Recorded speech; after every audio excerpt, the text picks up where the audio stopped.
बिस्मिल्लाहिर्रहमानिर्रहीम। अस्सलामु अलैकुम। उर्दू स्टोरीज हाउस में खुश आमदीद। हम आपके सामने ज़िक्र करेंगे कि अगर कोई शख्स ख्वाब में इमाम बना तो उसकी ताबीर क्या होगी।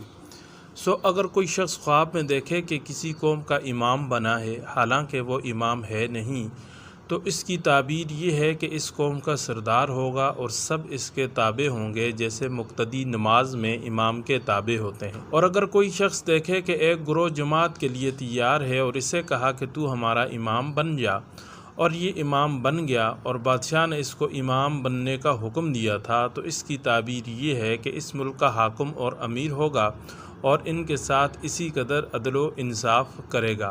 अगर कोई शख्स ख्वाब में देखे कि बैठकर इमामत करता है, तो इसकी ताबीर ये है कि ये बीमार होगा। अगर कोई शख्स ख्वाब में इमाम को देखे तो इसकी ताबीर ये है कि इमाम के कदर और मर्तबे के बराबर इज़्ज़त व शर्फ पाएगा। अगर कोई शख्स देखे कि इमाम के साथ जिहाद में था, तो इसकी ताबीर ये है कि दौलत और विलायत में इसके साथ शरीक होगा। हज़रत जाफ़र सादिक रहमतुल्लाह अलैह फरमाते हैं कि ख्वाब में इमामत करनी 6 वजह पर है।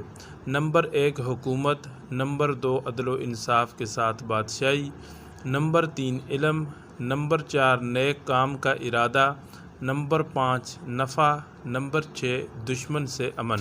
अगर कोई शख्स ख्वाब में औरतों की इमामत करता हुआ अपने आप को देखे तो इसकी ताबीर ये है कि कमज़ोर लोगों पर हाकिम बनेगा।